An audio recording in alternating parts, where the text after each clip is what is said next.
O que você conhece por testes genéticos? Você acha que eles são muito caros e inacessíveis? Você prefere não saber sobre as possíveis doenças que você poderia desenvolver no futuro? E se eu te dissesse que nessa live eu vou conversar com uma mulher que gasta cerca de R$ 200 por mês com medicamentos há mais de 12 anos? Então faz as contas aí, dá uns R$ 29.000. Porque ela desenvolveu uma doença que foi desencadeada pelo uso de anticoncepcionais e que poderia ser completamente evitada se ela tivesse feito um teste genético para investigar as dores nas pernas. Ah, e o teste custa aproximadamente R$ 2.000. Bom, ela vai ter que tomar também anticoagulante para o resto da vida. Pois é, então eu te convido a interagir comigo e com a Thalita Santos, que é a minha convidada de hoje, nesse bate-papo que a gente chama de Papo de Segunda, que acontece semanalmente às segundas-feiras, 8 da noite. Eu tô aqui no Instagram conversando com vocês, com mulheres inspiradoras, sobre os assuntos que envolvem a maternidade e a não maternidade. O meu objetivo é inspirar vocês a refletirem sobre mitos e verdades nessa decisão de ter ou não filhos. E se tiver algum novato assistindo por aí, manda pra gente nome, cidade, fica à vontade para mandar os comentários. Aqui a gente deixa salvo os bate-papos anteriores, então eu já conversei com mulher que ainda não se decidiu pela maternidade, com ginecologista, com mulher que ficou viúva grávida, mãe de trigêmeos, mães empreendedoras, mãe arrependida, madrasta, enfim. Para quem chegou pela primeira vez, vou me apresentar antes de chamar a Thalita. Meu nome é Larissa Cruvinel, eu sou autora desse livro aqui, A Serenidade da Renúncia, uma bússola para mulheres corajosas decidirem autenticamente por serem ou não mães. Ele está disponível na Amazon ou direto comigo no direct. Esse livro já foi vendido em mais de 7 países e nele eu falo sobre a minha jornada de decisão por ter ou não filhos biológicos e sobre o destino do meu útero. Então clica no aviãozinho, chama quem vocês quiserem para participar, que a Thalita já chegou, vamos conectar.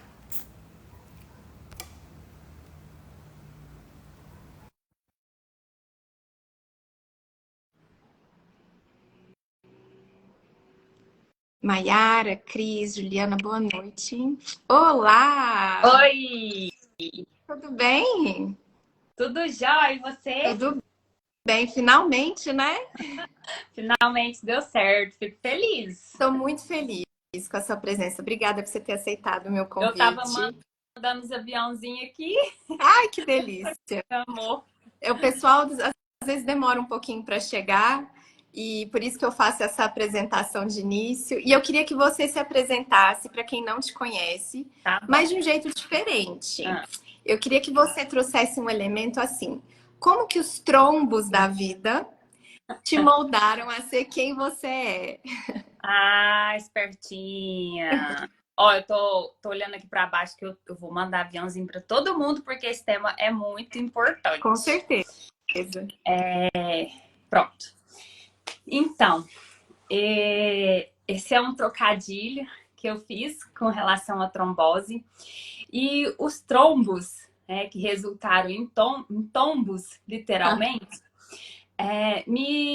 eu tenho uma percepção que as dificuldades, como a trombose, me ajudou a ser uma pessoa melhor. Então, a partir disso, eu desenvolvi recursos que, se eu não tivesse esse episódio trombótico, eu acho que eu não teria determinadas habilidades que hoje eu tenho. Então, eu uso os trombos ao meu favor. Que legal. É uma forma, assim, de ressignificar uma coisa muito difícil que você passou. Eu queria que você contasse um pouquinho assim, você é psicóloga, eu não contei sua bio. Tá. Então, descreve um pouquinho assim, seu background profissional, como que isso conversa com o seu trabalho hoje de defender a saúde vascular feminina, né? Conta aí. Larissa, a minha formação em psicologia, né? Estou, né? Servidora pública aqui do município. E a trombose, tem tudo a ver com o livro também, forjou em mim o interesse de empreender. Uhum. Então, a partir da trombose, eu hoje sou empreendedora, tenho uma loja online de meias compressivas esportivas. Então, Legal. a minha ocupação é tanto com relação à psicologia quanto com esse empreendimento, que é o e-commerce, todas essas questões. Está tudo interligado, né? As minhas experiências de vida, a minha formação, o meu empreendimento é totalmente correlacionado. Os livros, as pautas sobre inteligência emocional, sobre dor, de conviver tanto física quanto emocional, de conviver com sequelas irreversíveis. Tudo se comunica. Então, eu faço isso assim, sem ver. De uma forma muito suave, muito Que legal. tranquila. E eu respiro esse assunto em todos os lugares aonde eu vou, mas é leve, porque faz parte da minha vida. Então, é algo muito tranquilo. Legal. Inclusive, eu cheguei até você por indicação de uma moça que está aqui na nossa comunidade, porque ela trouxe exatamente isso. Ela falou assim: olha, a gente precisa de leveza para discutir a decisão de maternidade, a gente precisa de leveza para discutir contracepção, e é sempre bom conversar com pessoas que viveram na pele. Então, o seu caso, a gente vai falar sobre ele. E no meu caso também, eu senti bastante na pele a cobrança social e familiar pela maternidade. E foi aonde também eu enveredei para escrever e conversar com outras mulheres sobre esse processo de decisão autêntico, para a gente não ficar refém de pressões, né?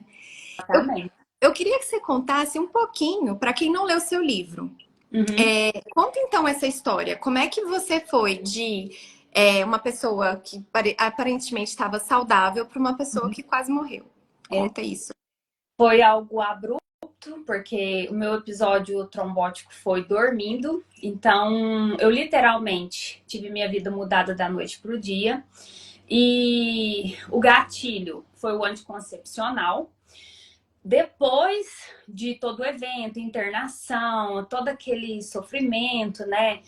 Eu perdi uma festa importante para tirar fotos para formatura. Eu estava no último período da faculdade.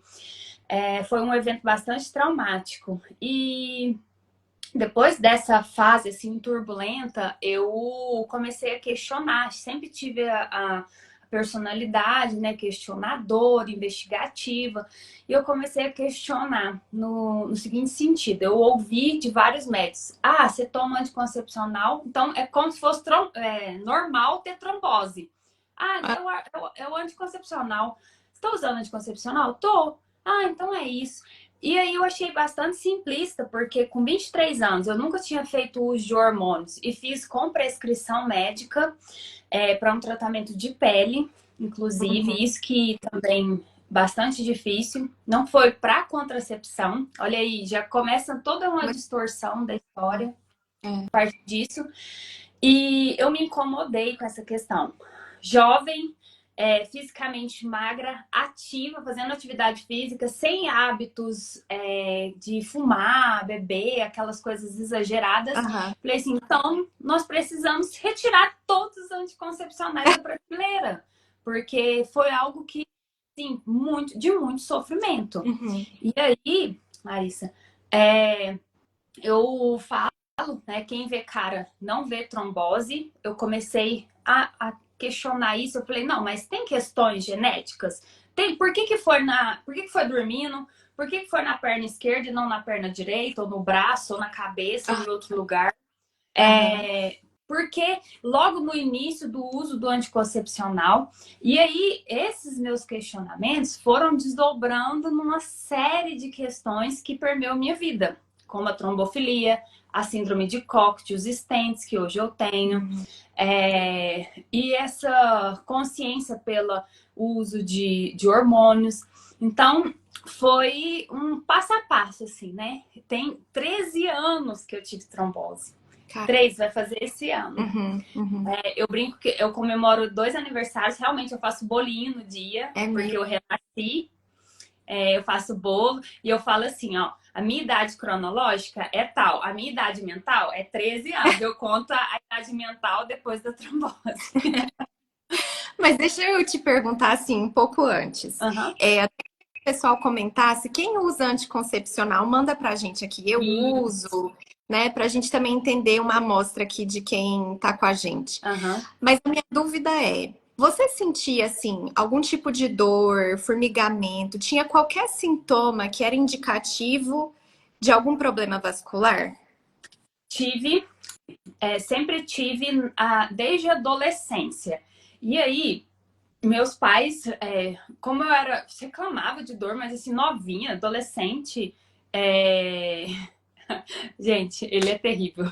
Quer participar de sorteio do creme? Ele pede creme, meia. Deixa eu voltar aqui. Eu sentia dores nas pernas e meus pais me levaram ao médico, porque falaram assim, gente, menina nova, com 13, 14 anos, sente dor nas pernas. Só que na ocasião, bem assim, acho que com uns 10, 12 anos, eu tive diagnóstico de hipotiroidismo. Por ser mais sonolentinha, por sentir essas dores. E aí eu fui no médico e eles falaram, ela tem hipotiroidismo, comecei o medicamento. Mas a questão da perna permaneceu. E aí, é tipo assim, uma sensação de peso nas pernas. Não chega a ser uma dor aguda. E aí, quando eles me levaram ao angiologista, eles fizeram só um exame clínico, assim, uma anamnese um pouco até superficial. E perguntou se eu tinha alguma comorbidade. Minha mãe e eu, né, na época ela foi junto, que eu tinha menos de 18 anos, falou, olha, ela tem hipotiroidismo. Então, eles atribuíram essas questões todas ao hipotiroidismo, porque o hipotiroidismo também causa essa sensação. Entendi. E a partir daí nós descartamos, entendeu? E aí que eu falo, gente, a questão do diagnóstico diferencial, de uma anamnese muito bem feita, porque eu fui caminhando degrau por degrau até acontecer o evento, que poderia, com um olhar assim mais atento, um profissional mais cuidadoso, poderia ter me ajudado. Sem dúvidas. E aí eu fico me perguntando também assim, o quanto que às vezes a medicina ela é muito isolada, né? A gente sente assim, eu tenho uma dor na perna, eu vou procurar um especialista e às vezes isso é reflexo de uma outra questão. Isso. Então, assim, a gente hoje aqui, pessoal, vai muito conversar nesse sentido, de entender a importância. Nós temos que ser as principais interessadas no nosso bem-estar. Não é verdade? Exatamente. Principalmente quando você vai no médico e a prescrição geralmente é um remédio para você tomar a vida inteira. Ou quando você começa a investigar um problema de pele, como foi o seu caso, ou uma questão de contracepção. Vamos ver todas as opções? Vamos nos atualizar de tempos em tempos, né? Exatamente. Então, hoje a gente vai falar da nossa responsabilidade de correr atrás e não ficar só apontando o dedo também para os problemas, que foi o que você fez, né? Se assumiu. Muito importante essa questão. Tanto é que eu falo, papel e caneta, não vá ao médico sem a sua listinha de questões. Porque lá em frente ao profissional, tem gente que às vezes tem dificuldade de conversar, se sente mais tímido. Então você fala assim, licença, doutor, eu anotei essas dúvidas aqui, vamos ticando. E aí vai conversando. Porque ali no tumulto, na agitação, a questão de ser mais tímido, às vezes não permite. Então, quando nos grupos que eu tenho de troca de experiência, eu falo assim, vai ao médico, papel e caneta, abre lá o papelzinho, pede licença e vai tirando as dúvidas, porque elas surgem no dia a dia e na hora da consulta a gente não lembra. E também é uma via de mão dupla, paciente e médico. Com certeza. Então, deixa eu ver assim, resgatar. Você, quando adolescente, foi procurando esclarecer a dúvida sobre a sua dor na pele, na perna, eles atribuíram ao hipotiroidismo. E Exatamente. aí, quando você teve um problema de pele, eles te indicaram o anticoncepcional. Ok. E aí foi mais pra frente, né? Foi aos 23 Aí, anos. aos 23 anos, quando você estava dormindo, o que que foi o sintoma, assim? Tinha alguém com você que ocorreu? Você falou que estava... Como que foi isso? Essa é a questão e o motivo de ter sido tão traumático para mim.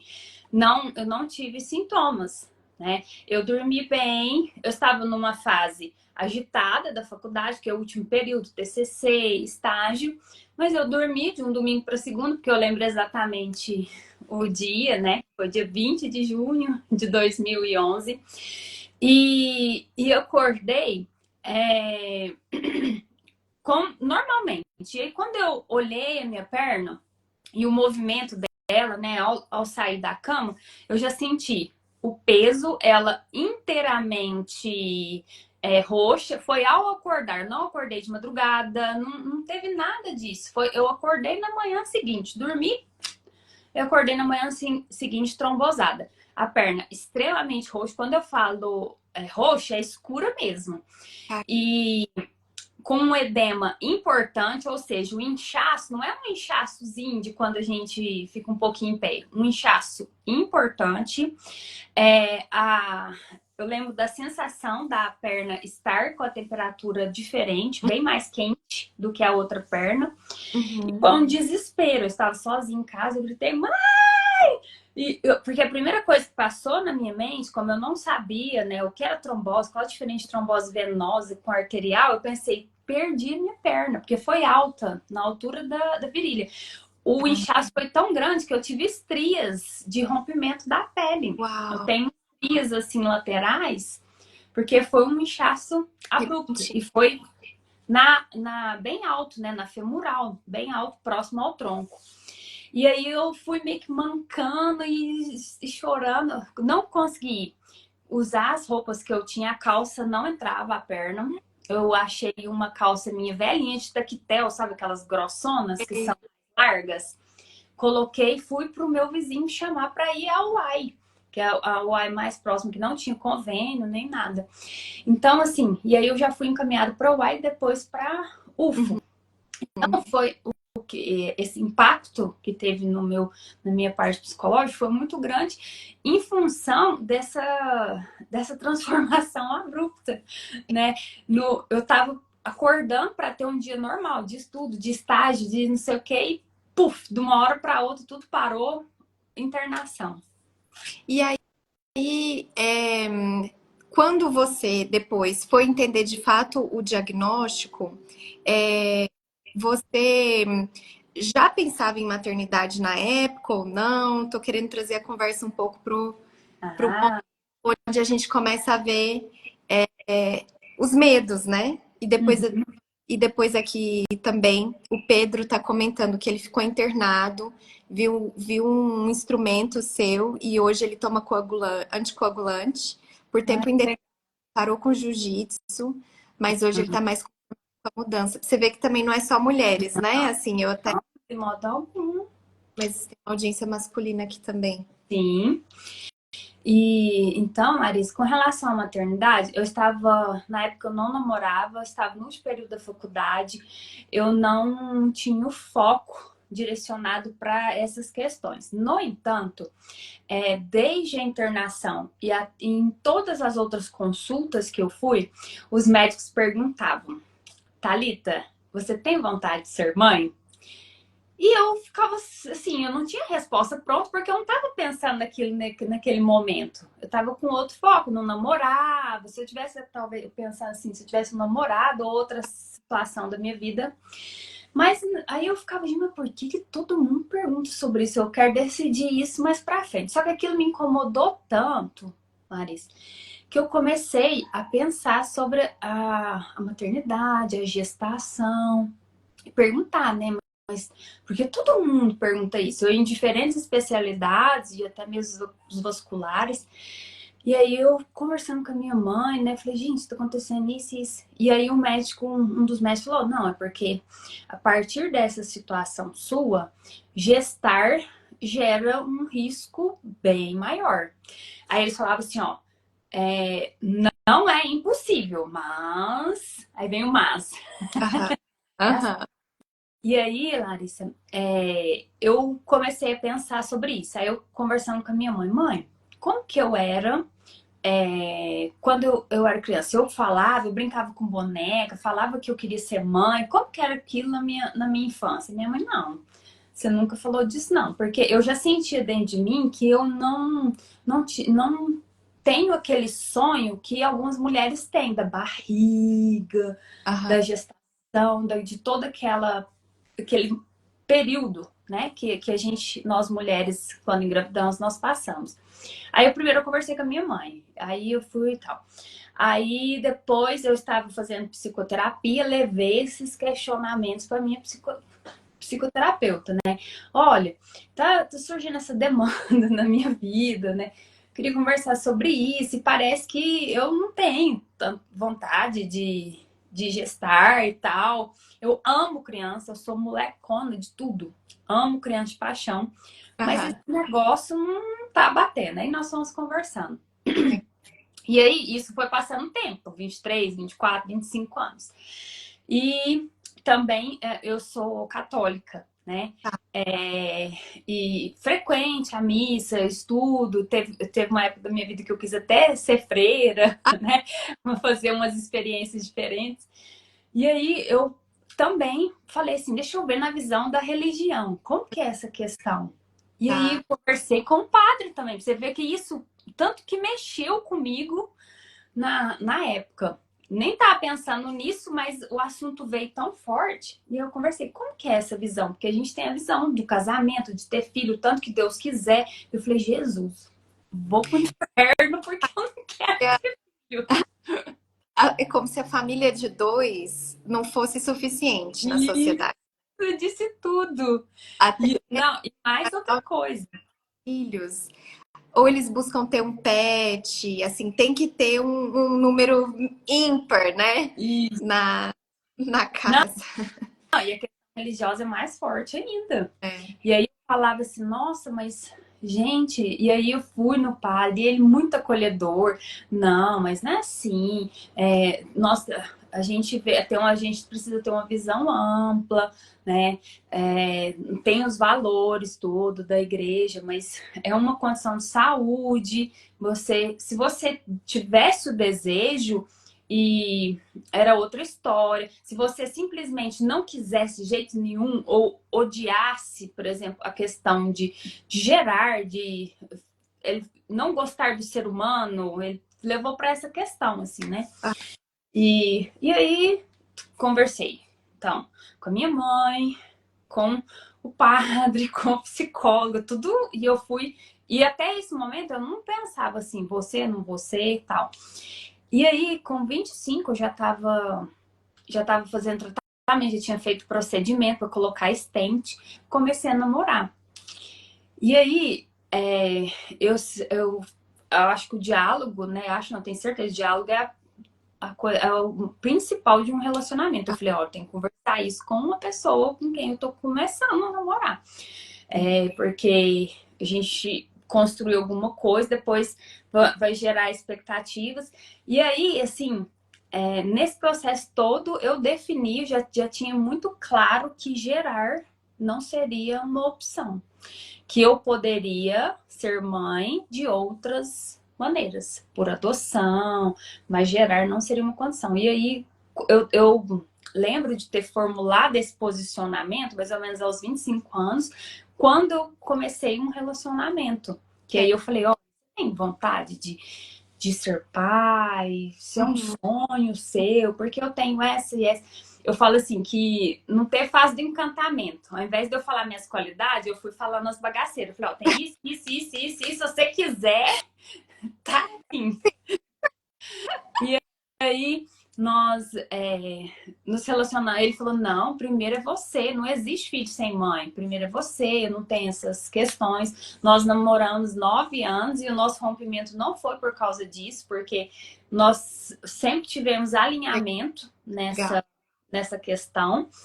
E aí, desde então, aí eu comecei a fazer cursos de adoção para entender um pouquinho. Eu tinha muita, muita vontade. E a minha vontade de adotar também não ficou tão forte. Eu fui Certo. experimentando várias coisas. Hoje eu estou com 35, vou fazer 36, e não tenho uma definição, somente a questão de gestar. Ok. Porque eu tenho um vídeo, Larissa, que fala assim, ó, gestar é diferente de ser mãe, né?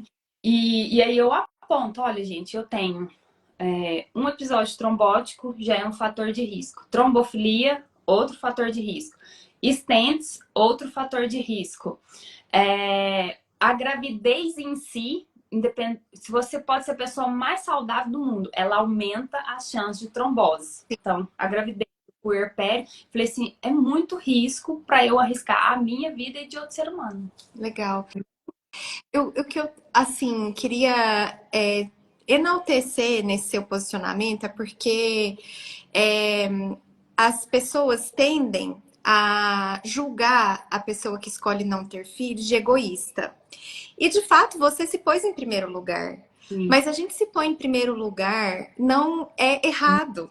Não. E isso precisa ser mais normalizado, falado com mais tranquilidade. E aí entra tanto a questão da saúde física, que é o que você mais destaca, quanto no meu caso, eu destaco muito a questão da saúde emocional. Porque quando a gente se conhece e sabe o quanto que a gente costuma pôr de peso para as questões. Eu, por exemplo, sou uma pessoa que tendo a aumentar o problema, a sofrer mais com os desafios, a querer ser mais controladora. E aí, quando a gente se conhece e se aceita, a gente de fato entende, né? Que não é só ser ou não ser uma boa mãe de um filho biológico ou adotivo. É também olhar pra gente assim, o que que isso me causa enquanto mulher? Na minha saúde física, na minha saúde emocional. E pôr na nossa balança particular, né? Sem querer agradar a ninguém. Eu queria muito ouvir do pessoal que está acompanhando a gente se está fazendo sentido, se discorda, concorda, se tem alguém que está dentro de decisão também, para a gente ter uma troca legal. E aí, voltando um pouquinho para a pauta, eu quero te perguntar, Thalita, é o seguinte: então, a definição sobre a gravidez, a gente já entendeu que teve sim um peso do Sim. risco de saúde. Mas, Aí, uma outra. Ah, Larissa, ah, é tipo uma justificativa social que me ameniza dos olhares tortos da sociedade. perfeito. Porque eu identifiquei com todas essas investigações que eu fiz, mãe, padre, psicólogo, comigo mesmo, que eu não tinha esse desejo. Mas quando eu não tenho abertura e não quero falar sobre isso, eu faço, não posso, eu tenho um problema de saúde. Para eu não ter que ficar, ó, não tem esse desejo, sabe, que movimenta nessa direção. Aham. Muito legal, porque olha, gente, tem horas que a gente tem que decidir poker face mesmo, assim, né? Não tô a fim de me justificar, de tentar explicar para a pessoa alguma coisa mais profunda, né? E agora, um outro lado, assim, que também é um pouco tenso. Às vezes, eu já fui nessa onda de me explicar e muito na tentativa de trazer a discussão, assim, num sentido positivo, não de discussão, mas Embate. vamos refletir sobre isso. E aí, já ouvi, eu falo disso no meu livro, o seguinte: olha, você deveria dizer que você não pode, não que você não quer, pega mal. Tá. Então, assim, é diferente quando a gente escolhe ou quando alguém quer impor pra gente o silenciamento, sabe? Então, esse é um ponto aqui pra gente pensar também, Perfeito. né? Agora, vem cá, uma dúvida. Falando de teste genético, porque você me disse na conversa nossa de pauta que se você tivesse identificado esse teste, ele custava ali R$ 2.000. Se tivesse feito, já teria apontado que você não podia usar. né, o anticoncepcional. Aham. Tem outros tipos de teste genético que podem desempenhar um papel importante na prevenção de condições, assim? Você pode dizer onde fazer, quanto custa, qual convênio, qual você tem essa informação para trazer? Tem. O teste para saber sobre a trombofilia chama rastreio de trombofilia. Ele não é ofertado, assim, pelo menos até o momento, de forma preventiva. Existe um protocolo médico a ser seguido, né, tanto no SUS e também nos convênios. Geralmente, ele é feito, né, infelizmente, depois que as mulheres têm perdas gestacionais de repetição. E aí, sobre como é uma condição silenciosa, a minha luta, né, tanto com a definição da lei de conscientização, que eu continuo lutando, aqui em Uberlândia nós conseguimos, mas eu quero que ela seja estadual, federal, é que as pessoas tenham consciência que existe essa condição e que ela é silenciosa, não tem como saber. Então, com o avanço das tecnologias, esse exame ficando um pouco mais acessível, porque eu poderia não passar por estudo, poderia ter feito uma vaquinha para fazer o exame, mas eu não sabia que ele existia, eu não sabia nem sobre trombose. Então, quando eu falo do passo inicial, do básico, é informar que essa condição existe. Eu nem luto como fala assim, pela oferta do exame e tal, porque o básico ainda não existe, que é a conscientização que essa condição existe e que a gente vive uma roleta russa quando toma um hormônio que vai somar a essa condição no período da gravidez. É lógico que com uma anamnese muito, muito bem feita, quando tem casos na família, o médico já abre um olhar. Mas Ok. e a nossa parte de saber disso? Então, existe sim.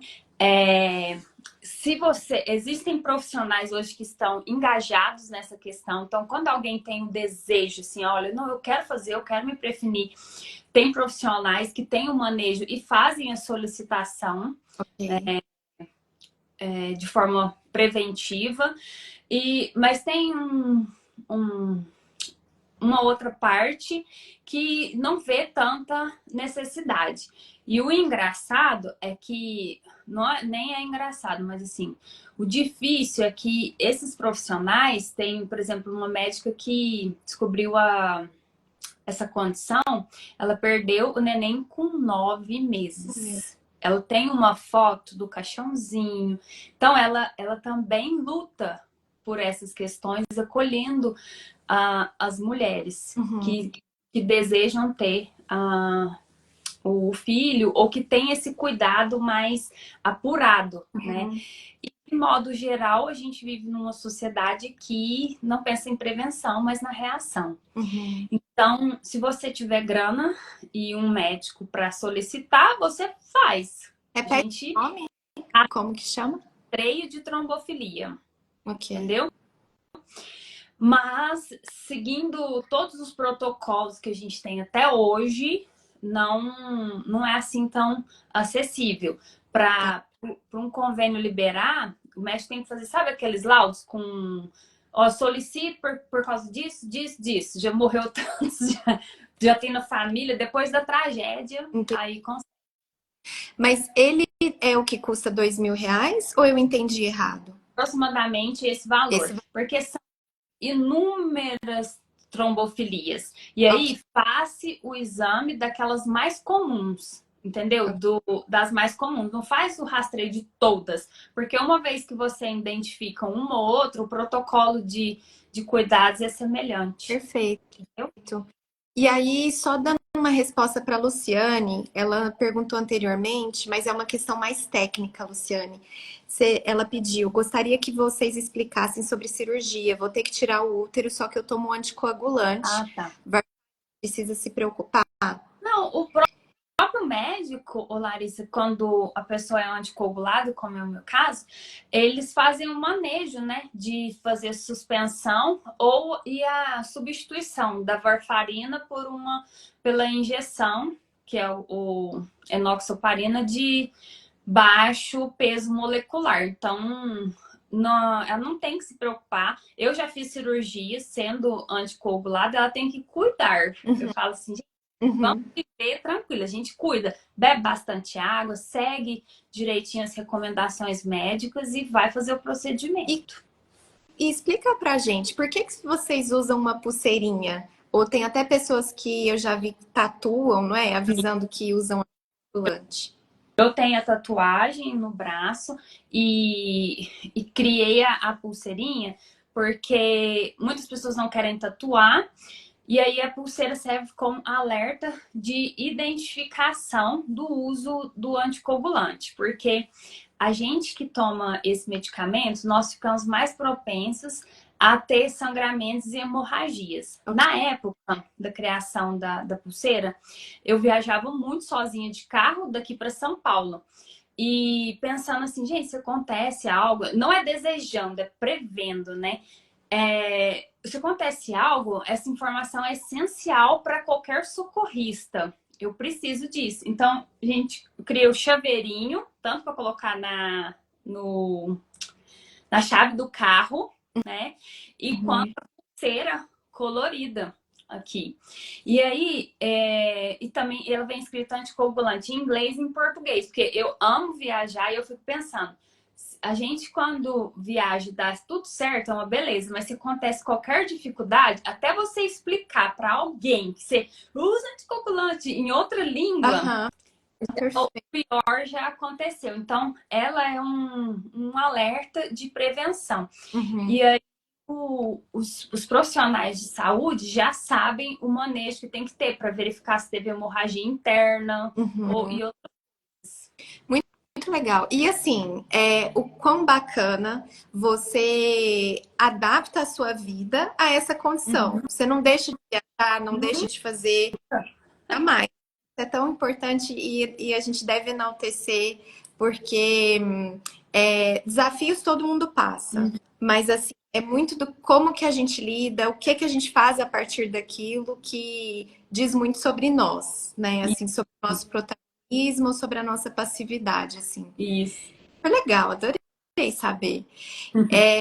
Eu queria também te perguntar, assim, você tem alguma opinião sobre testes genéticos no sentido de ter ou não filhos? Por exemplo, você é a favor, e é uma questão de opinião mesmo, das pessoas terem um pouco mais dessa postura investigativa antes de ter filhos, de as parcerias fazerem testes genéticos, verem se tem compatibilidades?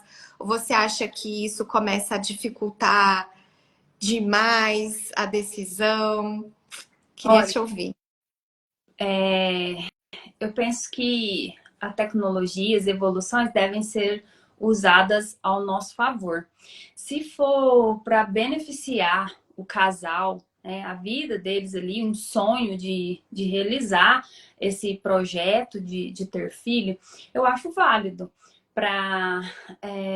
Tem coisas que são facilmente, como eu falo assim, prevenidas. Por exemplo, a questão sanguínea. Se existe uma incompatibilidade da mãe, ela toma as providências e ela pode gestar sem ter nenhuma complicação. E do ponto de vista genético também, né? Porque eu penso que é se responsabilizar por aquela vida ali. E ter esse cuidado de forma antecipada, consciente e responsável, de modo especial com relação às anomalias, às doenças, eu acho bacana, assim. E não do ponto de vista, assim, de gerar um estresse, uma preocupação desnecessária, mas do ponto de vista do cuidado. Legal. Né? E é uma questão que também não está muito acessível. Isso que me dói um pouquinho, porque geralmente são valores mais altos. Então, pessoas com alto poder aquisitivo é que têm mais acesso. Se fosse algo que as pessoas pensassem no sentido de prevenção, de evitar, né, complicações ou até Uhum. fatal, meu sonho é que essas questões fossem mais acessíveis e a população pudesse acessar. Eu penso muito na questão da trombofilia, porque evitaria, são sequelas graves e pro resto da vida. Então, onera a pessoa, tanto do ponto de vista financeiro, como das outras questões de qualidade de vida, mental. Então, nessa perspectiva, eu sou a favor, sim. Legal. Legal, Thalita. Eu queria. A gente está caminhando aqui para o encerramento. O tempo voou, teve algumas perguntas que eu até não cheguei a fazer, mas queria te agradecer e agradecer todo mundo que está por aqui. Se ainda quiserem mandar perguntas, a gente Uhum. responde vocês. E, em resumo, o que a gente trouxe muito hoje é sobre o protagonismo para a nossa saúde, a importância da gente buscar informações, da importância da gente não se contentar também com um ou outro diagnóstico, se a gente perceber que não tá tudo bem. A gente conhece o nosso corpo mais do que ninguém, Muito né? importante. Eu usei anticoncepcional durante muitos anos. Hoje eu uso o DIU de cobre e Isso. fez muita diferença positiva para mim parar de utilizar hormônio. Então, é importante a gente conversar sobre isso, não só com os médicos, mas com as nossas amigas, né? Também a gente, como mulheres que podemos trocar mais informações e nos ajudarmos, né? Uhum. Muito bom. Trouxe para o final um momento de leitura do livro, mas antes eu queria deixar você à vontade, se você quiser divulgar os seus contatos, o seu livro, faz o seu jabá e aí eu encerro com a leitura. Gente, os livros estão disponíveis na Amazon.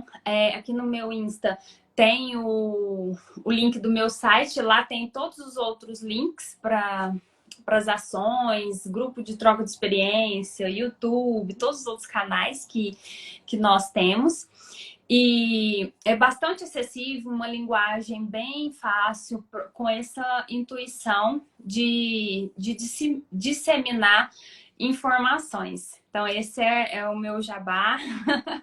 E que você falou algo fundamental, não apenas com os médicos.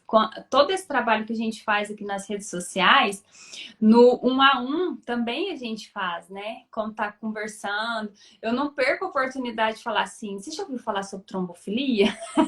Tá no meio do assunto, eu sempre emerjo, assim, porque...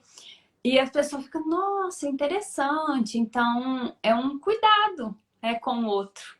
Sim, maravilhosa. Bom, eu convido então quem está aqui conosco para ouvir um trechinho do livro. Eu vou ler no capítulo 10, no passo 3, porque eu sugiro 10 passos, Ah, tá? legal. Te ajudar também na decisão de ter ou não filhos. E muito no sentido de bússola, não de guia. Então, para mim, o resultado foi para cada leitor ou leitora pode ser diferente. No capítulo 10, no passo 3, eu falo: pesquise diversas fontes e chegue a conclusões significativas. Então, vamos lá. Em abril de 2023, a Organização Mundial da Saúde publicou um relatório baseado em um estudo realizado de 1990 a 2021, que apontou que cerca de 17,5% da população adulta, uma em cada 6 pessoas no mundo, sofre de infertilidade. A condição pode ser definida como, abre aspas, incapacidade do sistema reprodutor masculino ou feminino de conseguir uma gravidez após 12 meses ou mais de relações sexuais sem preservativo. Aí no capítulo eu sigo apresentando mais alguns dados e reflexões sobre pesquisas relacionadas à infertilidade, fertilidade, saúde mental, etc. Mas eu quero encerrar com esse trechinho aqui. Entenda, querida leitora, que essa e todas as obras que você lê sobre o tema serão úteis para o seu processo de decisão. O que não é e nunca será útil para você e para a humanidade é seguir sem refletir. Nossa natureza é filosófica e, em um mundo de falsas certezas, o sentimento mais honesto é a confusão, a dúvida. mas o acúmulo de informações e a abertura para continuamente questionar, experimentar e refletir sobre o que faz sentido para nós é o que nos liberta de seguir convicções alheias que parecem ser nossas, mas não são. Linda! Olha, eu já quero o livro, vou fazer contato com você, porque eu gosto do livro físico, de cheirar. Depois da live, você já fala aí como que a gente consegue. Olha, para quem for de Uberlândia, ele está disponível na livraria Leitura, no Center Shopping, na Sabiá Livros, perto do Parque do Sabiá, e na Plural, Livraria Plural, ali no Tabaco. Para quem for de outras cidades ou quiser a versão com dedicatória, é só me mandar no direct que eu entrego. Muito bom. Estou aqui em Uberlândia, entrego também. Tem livro online também, Kérbia, na Amazon, tanto o meu quanto da Thalita. Os dois da Thalita, vocês encontram na Amazon. É só digitar o título seu? Isso, título, nome, digitando o nome completo aparece também. Aparece por lá. Maravilha. Então, gente, boa noite. Muito obrigada, viu? Foi um prazer conversar com você. Tá bom. E você falou no título do seu livro, fala de serenidade. Sim. E eu fiquei pensando sobre isso, Larissa. É a questão da gente alinhar tanto aquilo que está aqui na mente quanto no coração. Sim. Que aí a gente passa a dar menos importância porque ao redor. É verdade. É uma paz interna, né? A serenidade, eu entendo que a gente não pede licença, a gente não, e a gente também não tenta obrigar, convencer ninguém a concordar com a gente, mas é a paz, é a tranquilidade de ser quem a gente é, com a nossa decisão, com as nossas escolhas. Bora ler então. Obrigada, viu? Obrigada. Um beijo. Beijo. Tchau, gente.